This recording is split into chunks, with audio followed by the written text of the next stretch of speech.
Color Guard Lovelies. I'm Michelle. I am the current coordinator for the Atlanta Freedom Band's Color Guard, and this video series is going to help you on your journey with the Guard.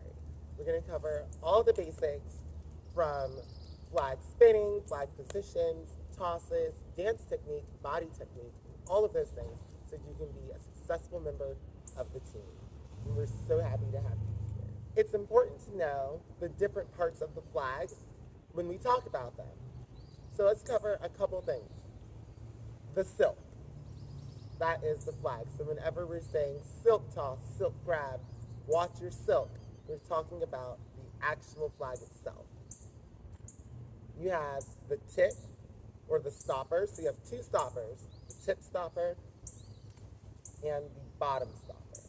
So these are your stoppers. They're what keep the bolts inside the poles. The pole, obviously, is the part without a flag. That is going to be the silver part here. So this is your pole. This is where you're going to grab the flag. You have the tab, which is typically where you're going to start most of your spins from, is the tab. Some flags have cheaters. If you're used to using flags with cheaters, those are marked with your fist. You're at first cheater, second cheater. This flag is not marked with cheaters. We don't typically use them for the guard, but that is something that is also a part of the flag. The first thing that we're going to talk about are the positions of the flag and how to hold it. So our first position, common one, is going to be right shoulder. I have long arms, so I normally take my left hand and I grab the bottom. And then I'll take my right hand and I'll grab at what's called the tab. So the tab is the tape. So it's where the silk meets the tape. Our flags typically don't have cheaters, so if you're used to cheaters, be patient. But it's right here, it's right above that first cheater. And you want to have a nice strong stance. I normally keep the bottom tip at my belly button, and then right hand firmly grasp at the top at the tab.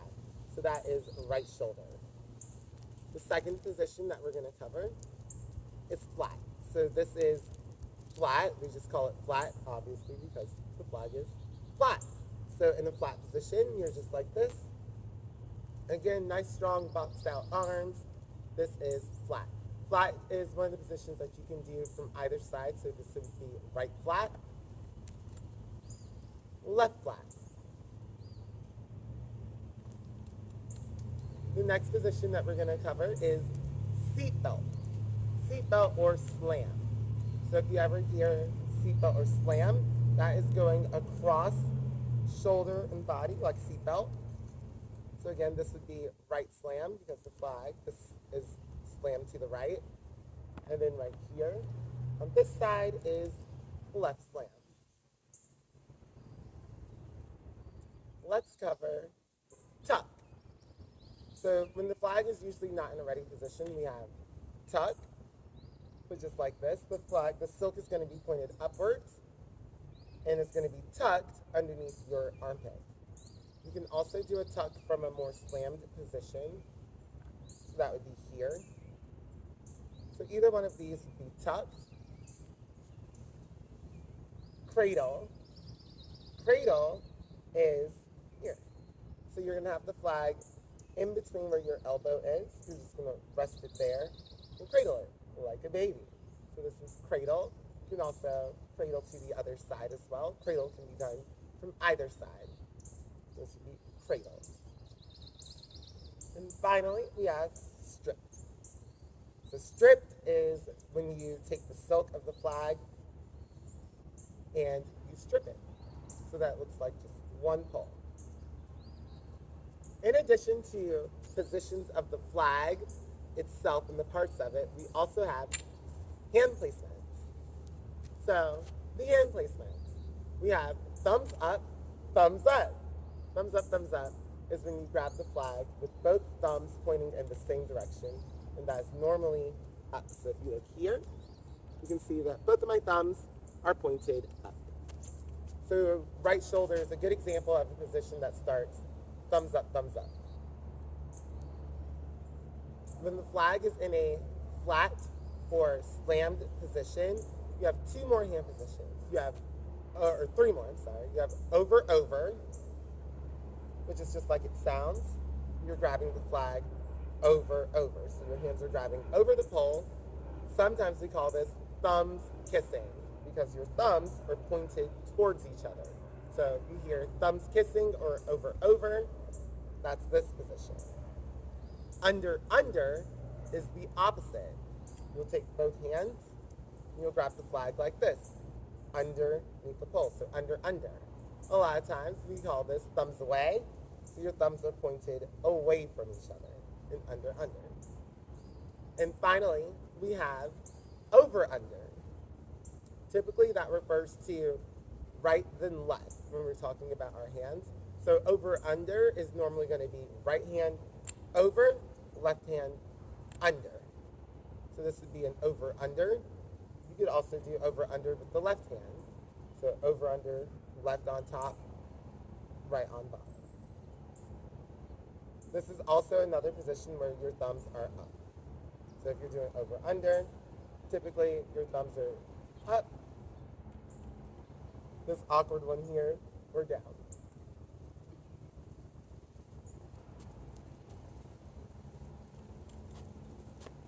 You have money hand.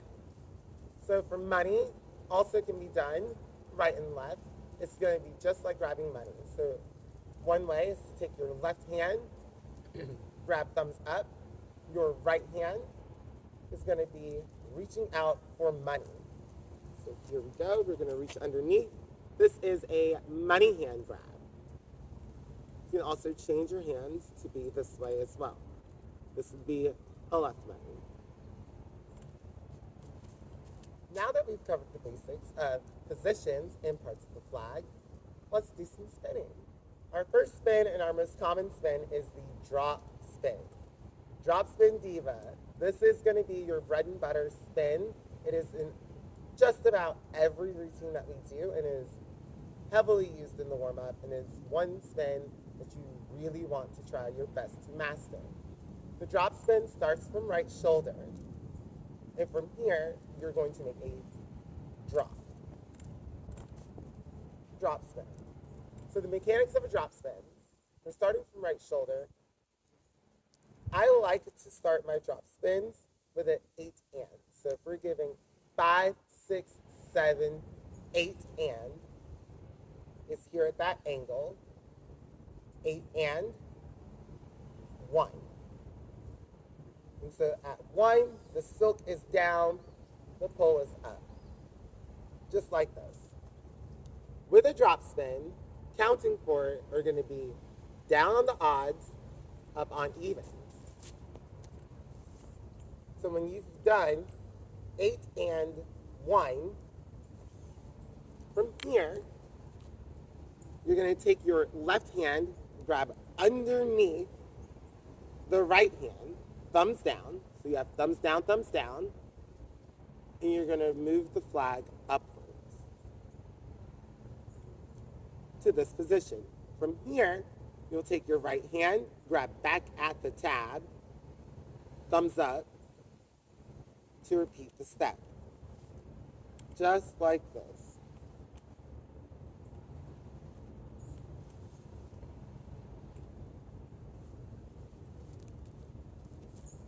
And that is a drop spin. The secret to a successful drop spin is keeping your wrist straight. A lot of people tend to roll their wrist when they're doing the spin. And what happens if you're rolling your wrist is that flag will roll up. To keep your flag from doing that, you want to make sure that you keep your wrist straight.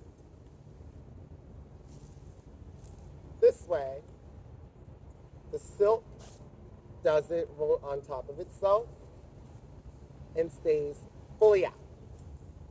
Let's do an 8 count of drop spins. 5, 6, 5, 6, 7, 8, and 1, 2, 3, 4, 5, 6, 7, 8, up. Typically, when you finish your counts of drop spins, you're going to want to return right back to drops to right shoulder. So that would be 8 and up. Shall we? 16 counts of drop spins. 5, 6, 5, 6, 7, 8, and 1, 2, 3, 4, 5, 6, 7, 8, 9, 10, 11, 12, 13, 14, 15, 16, up. Shall we? 16 counts of drop spins. 5, 6, 5, 6, 7, 8, and 1, 2, 3, 4, 5, 6, 7, 8, 9, 10, 11, 12, 13, 14, 15, 16, up.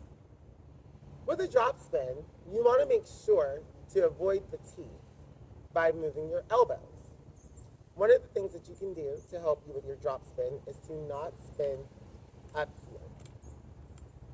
So as we're learning how to do a drop spin, I really want you to practice bringing it down. You want your drop spin to be down at that belly button.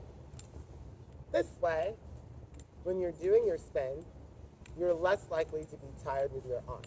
You don't want to be a chicken flapping your arms. You want to try to keep your arms involved minimally when doing this spin. So our next spin that we're going to do is not one that we commonly use, but it's a good one to learn and practice. This is called a push spin.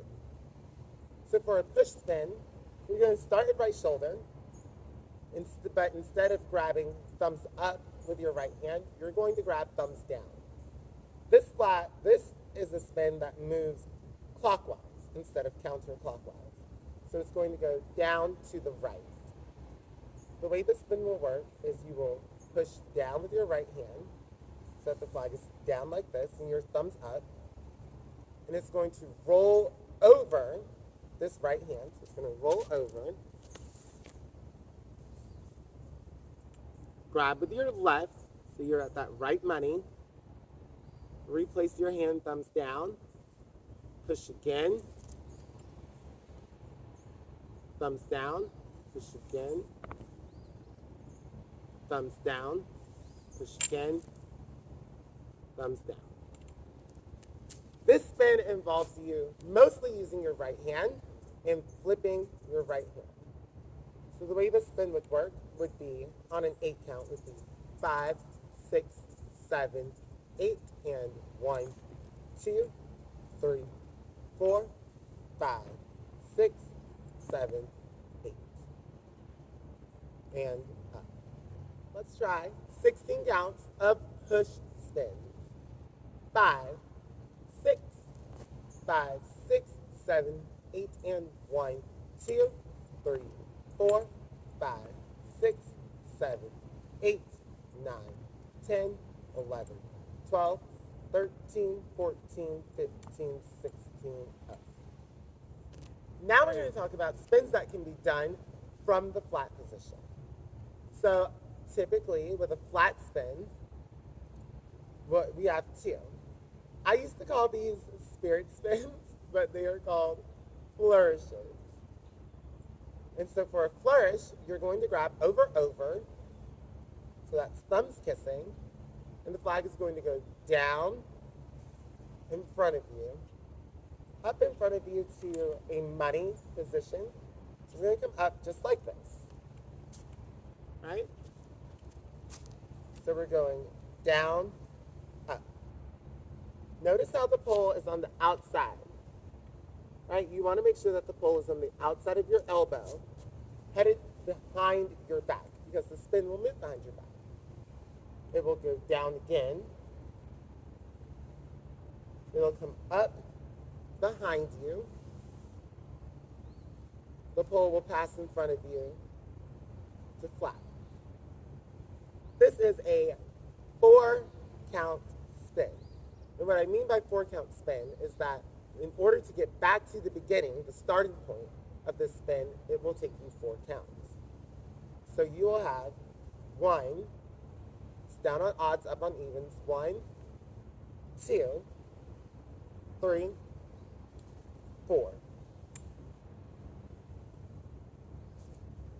When you're doing the spin, the goal is to make it flowy. So you're flowing through here. You want to make sure that you have a light grip on the flag as you're moving through.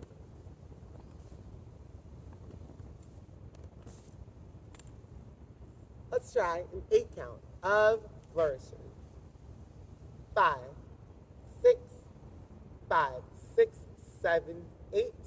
1, 2, 3, 4, 5, 6, 7, 8, and stop.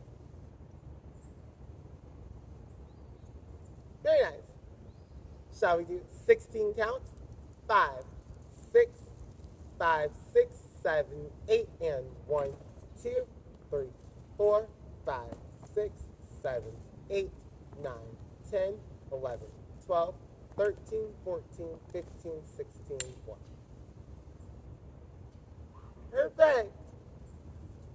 What I love about flourishes is that from this position and with this spin, you can do a lot of things. From here, you really want to think artistically and lots of fun things from there. Flourishes can be done to the other side as well with the left hand.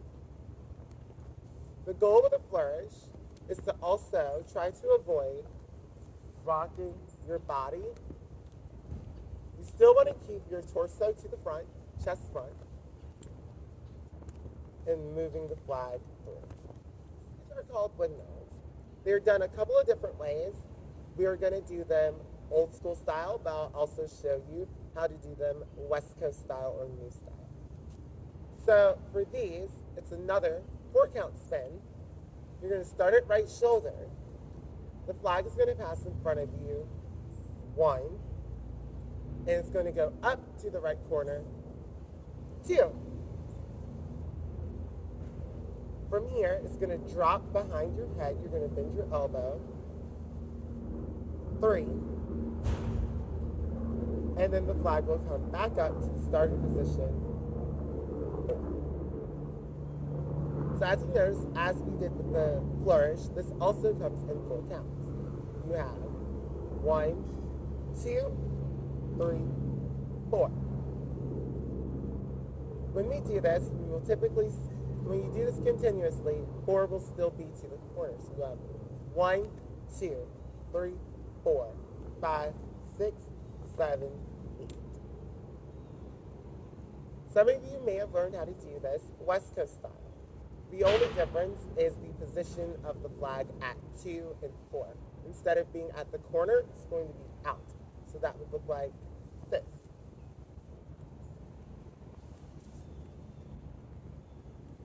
Because we perform mostly in parades, it's always important for the flags to be as visible as possible. So we do tend to keep them up here just for the sake of visibility. These windmills can also be done on the left, grabbing thumbs up,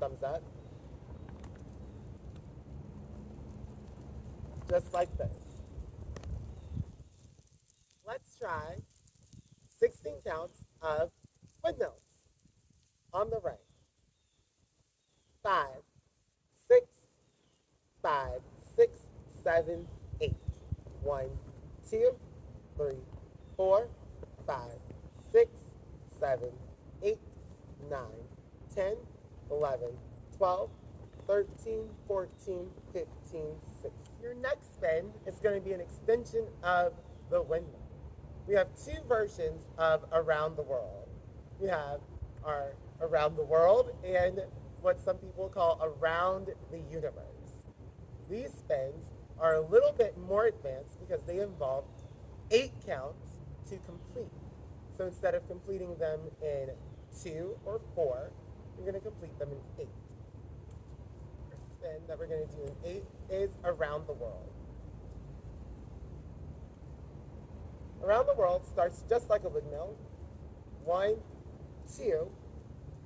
But from here, you're going to go 3 behind your head, grabbing with that left hand, thumbs down.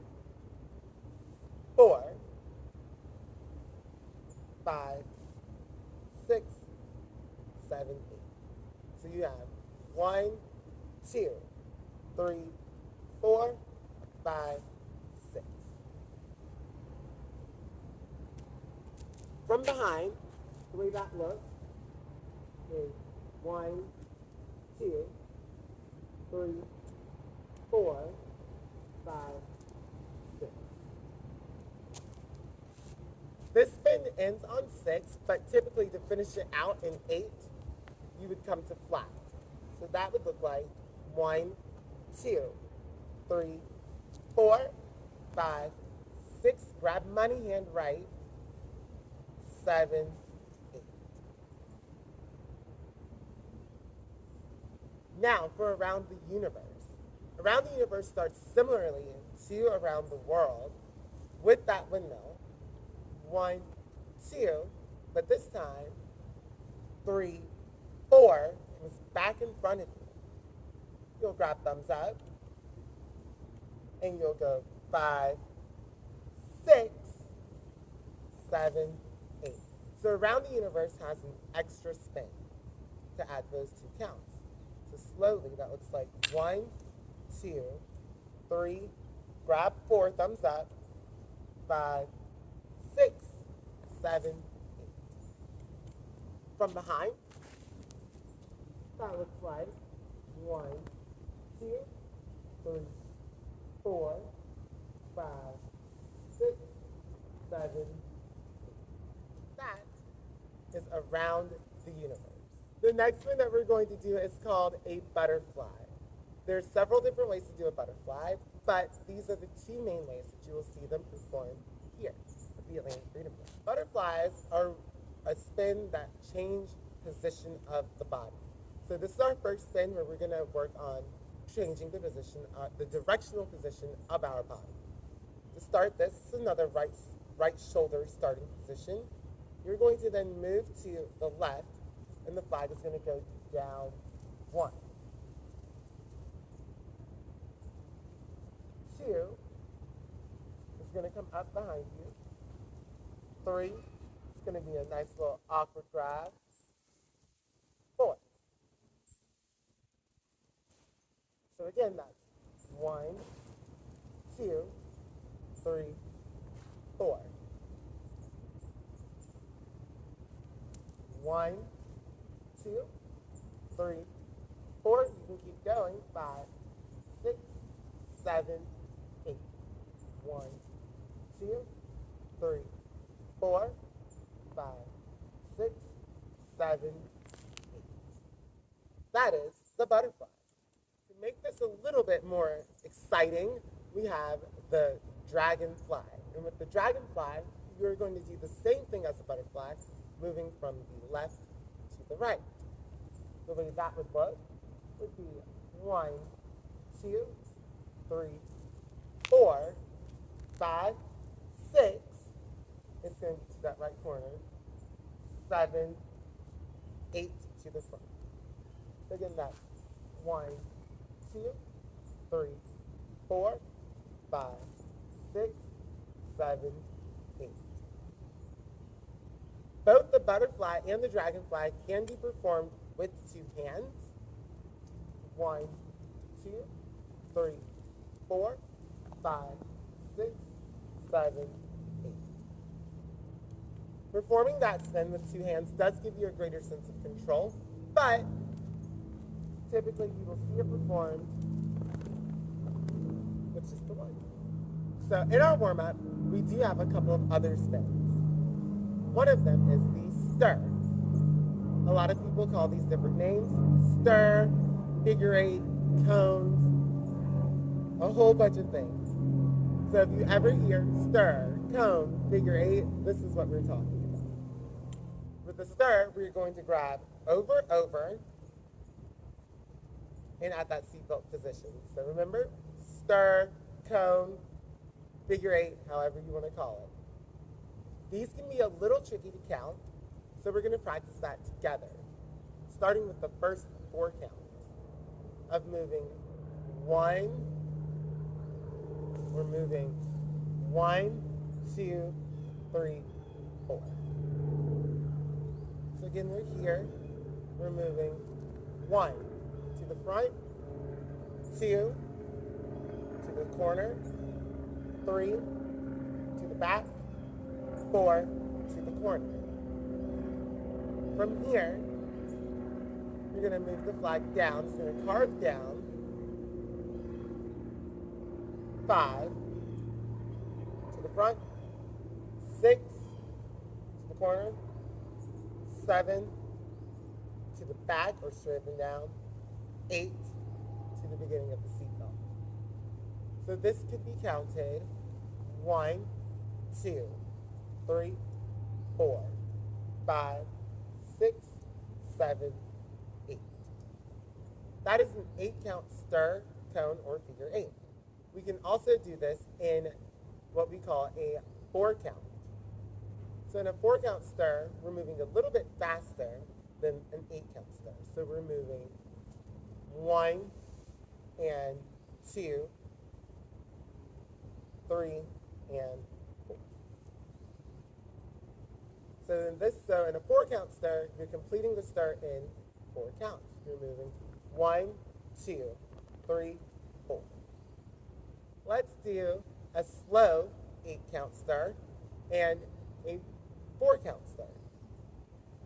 So we have 5, 6, 5, 6, 7, 8, and 1, 2, 3, 4, 5, 6, 7, 8, 1, 2, 3, 4, 5, 6, 7,